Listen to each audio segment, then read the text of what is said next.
Here is a clear, simple healthcare message for 2020. Publish prices, cut costs. Let's welcome the people behind it. Wisconsin Congressman Mike Gallagher and Freeze Associates founder Foster Freeze. Great to see you both. Mike, let's start with you. You've got a bill on this. The president also signed an executive order on it very recently. Tell us where this all stands and why it's so important to you. Well, the bill I introduced, H.R. 5916, is called the Transparent Healthcare Pricing Act of 2020, and it would require providers of healthcare products and services to publicly disclose point-of-sale cash prices. The concept and the bill itself is extremely simple.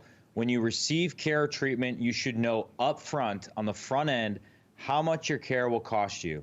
And in stark contrast to the Affordable Care Act, which came in at nearly 2,700 pages, this bill is just one page. Actually, it's just one sentence. It says not later than 90 days after the date of the enactment of this act, all providers to the public of healthcare products and services shall publicly disclose on the internet and in print point-of-sale cash prices of such products and services. That's it. Simple and direct. There we are. And if I may now introduce the author, or the man behind that simplicity. Foster, you've been working on this for a long time, and it was always your vision that this could be put into a one-line bill, and now Mike's done it. Tell us why you thought this was such a priority in terms of healthcare policy. Well, Steve, when you publish prices and disclose them, they start coming down quick. The ones you just mentioned, if they were posted, no way would those prices be on there. I was asked to get a test at the hospital, and it's going to be $73. I checked around, and I got a nearby lab for $13. So this is a huge opportunity to bring down prices, and the miraculous thing is President Trump, of all people, is well suited to make this happen because he's not beholden to the hospital industry. I think it was like $518 million in lobbying alone to try to forward the ideas of the hospitals. It was really frustrating too. The hospital that I went to, the chief executive officer was giving $17 million adjustment to his pension plan on top of his annual $8 million salary. So we have a huge opportunity with the leadership President Trump will bring. And also, what makes this unique, and Mike saw this instantly, it's incremental, step by step. We have people say, well, you ought to put something in there about Medicare payments. You ought to do something about a health savings account. But it's very simple, and the polling shows 80% of American people are for this. So it's a no-brainer, and I just bless Mike Gallagher and Bill Cassidy in the Senate for making it happen. Foster, you brilliantly put all the arguments together there. I just want to kind of wrap it up with you, Mike, which is that point about the politics here and this serving as a message for 2020. I think what's really clever about it is what Foster just said.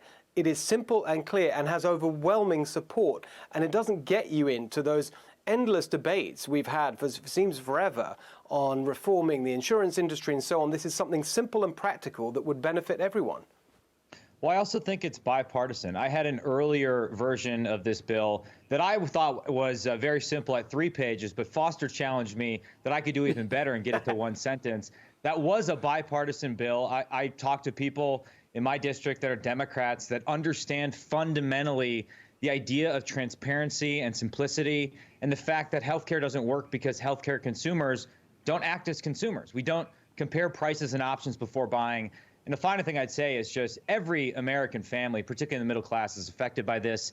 The average family in America forks over more of their hard-earned income to their local hospital than to the IRS. That's how bad it's gotten. And it's going to get worse, and it's going to bankrupt our entire country until we come up with a solution. All right, well, thank you both. Foster, just got time for a quick final thought from you on this. And again, just credit to you for pushing this forward.